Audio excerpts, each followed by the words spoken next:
Hey, юу яцхан мэднэ суу үзүүлж байна. Тэгэхээр бүгдээрээ энэ удаа түүхэнд хамгийн том дээрэм хулгай иргүүдийн талаарх баримтуудыг үзэх болно. Банкны хамгаалтын систем нэвтэрч, хяналтын камеруудыг хуурч, сая доллар амжилттай улгаалдаг хүмүүс зөвхөн Холливуудын кинон дээр л гардаг гэж бодож байна уу?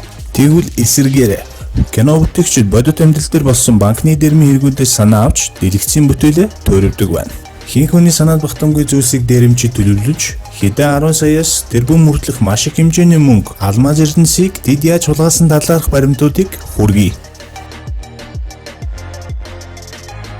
Бүх цаг үеийн хамгийн том дэрмийн хэрэгүүд.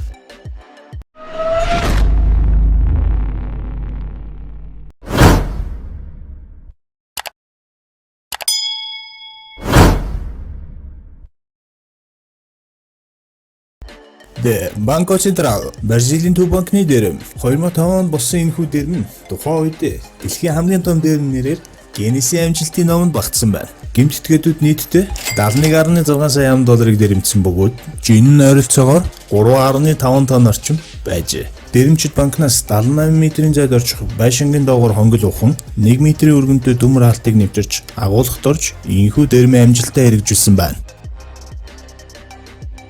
Сэжигтнүүдийн нэг болох Луис Фернандо дэрмээс хойш 2 сарын дараа хин нэгэнд алуулсан байж.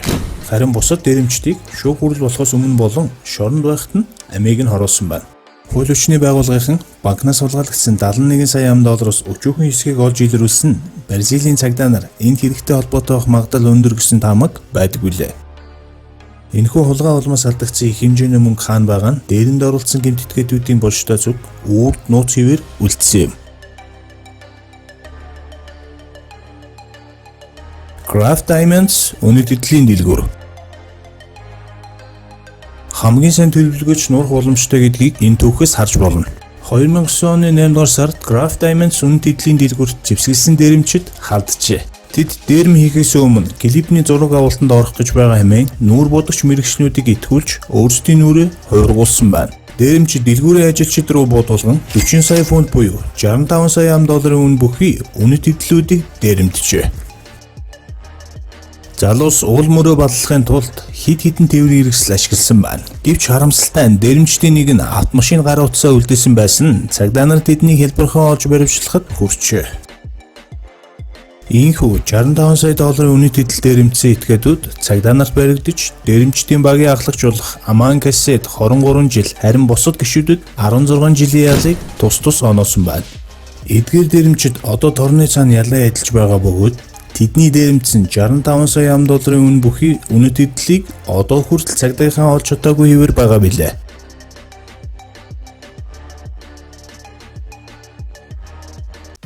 Бүгд найрамдах энэтхэг улсын төрийн өмчөд Roda Bank 2017 онд Момбо хотын Roda Bank-ыг тусгай хонгил ашиглан дээрэмдсэн байжээ.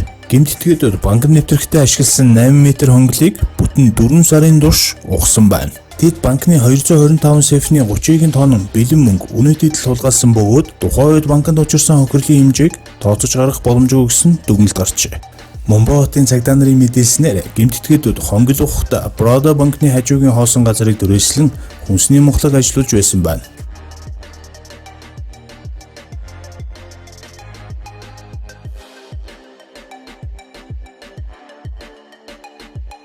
Ийхүү мухлагаа ажиллуулах хугацаанд бусдад сэжиг ахуулалгүйгээр банкнд хүртэл хонгил ухаж амжижээ. Хэрэг гардаг орой гэмтэтгээдүүд урдаас төлөвлөсний дагуу ухсан хонглоороо дамжин банкнд нэвтэрч хулгай хийсэн байсныг банкны ажилтнууд 2 хоногийн дараа даваа гарагт мэдэж цагдааруулсан гин. Банк ухсан этгээдүүдийг энэтхэг улс даяар эргэн сурвалжилж удалгүй зэрэгэлдэх хотоос гэмтэтгээдүүдийг хулгайлсан эд мөрийн баримттай барьж садулсан байна.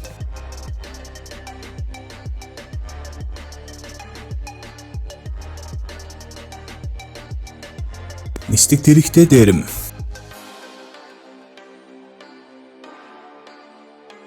Оны 9 сарын 23-ны шөнө Шведийн цагдаагийнхан бүлэг зайлтай дээрэмчтэй тааржээ. Энэ бол Шведэд болсон хамгийн анхны нисдэг тэрэгтэй дээрэм юм.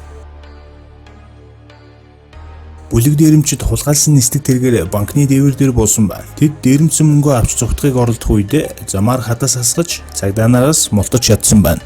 Тэд нийтдээ 7 сая швед крон хулгайлаад алга болжээ. Шведийн цагдаа нар цаг алдалгүй гэмт этгээдүүдийг иргэн сурвалжилж, хэрэг гарснаас 48 цагийн дараа дэрмийн бүлэглэлийн толгойлогч болох Саха Кадомиг Доминикан улсын цагдаагийнхантай хамтран баривчилжээ. Улмаар энэ хэрэг толборлон гэмт этгээдүүдэд 5-7 жилийн ял оноосон байна. Банкнаас алдагдсан 7 сая швед кроны тал нь айдас нь бас эргэлзээтэй үлдсэн юм. Antwerp Diamond Center. Дэлхийн нийт алмасын 80% нь Antwerp дэлгүүрээр дамжин худалдаалагддаг байна. Хамгийн өндөр нууцтай хамгаалалтаар тоногдсон Antwerp Diamond Center нэг л өдөр хулгайч тоногдно гэж хэн санах билээ. 30 настай Ленардо тэргүүтээ дөрөв итгэхэд хэний ч санаанд оромгүй арга хэрэглэн энэ дэрмийг үлджээ. Тэд бүр 3 жилийн өмнөөс Antwerp Diamond Center жижиг дэлгүүр түрээслэн Эрдэнэсийн худалдаач маягаар ажиллаж хүмүүсийн итгэлийг олж чадсан байна. Ингээд дэлгүүрээс нүх үедээ хяналтын камерт хуран хвшлэг оруулж мэдэгдлгүй зугтаж чадсан байна. Antwerp дэлгүүрийн алмаас хадгалж байсан сейфний хитягаан туяа илрүүлэгч чичирхийлэл мэдрэгч соронзоо орон болон 100 саяд ганцхан боломж өгөхийг өндөр нууцсан чойжгээд 10 давхар хамгаалалттай сейф зэргийг яаж нэвтэрсэн одоо хүртэл нууц хിവэр үлдсэн юм. 2003 онд Antwerp Diamond Center руу халдсан гэмт этгээдүүд нийтдээ 100 сая доллартай тэнцэх үнэт эдлэл болон алмазуудыг хэний ч санаанд оромгүй аргаар хулгайлсан нь тухайн үед 100 шилдэг дэрмийн хэрэгээр бүртгэгдэж байсан байна. Тэд төлөвлөсөн ажлаа маш амжилттай бүтээсэн ч азгуудч тэдний нэг нь хэргийн газар өөрийн идэж байсан гамбургерээ үлдээснээр цагдаа нар ДНК-гийн тусламжтайгаар тэднийг олж баривчилсан байна.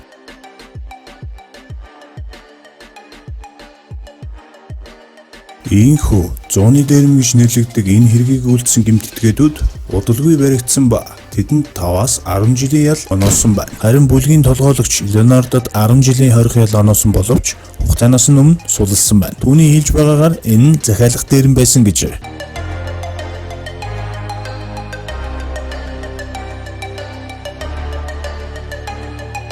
Бүх цаг үеийн түүхэнд хамгийн том дэрмийн өргөд энд хүрээд дуусч байна. Midnight Zug-ийн дараагийн дугаараар. Слови такси, пусть поспешит. Доедешь, пиши. Go, 50 in the house, bounce. Y'all already know what I'm about.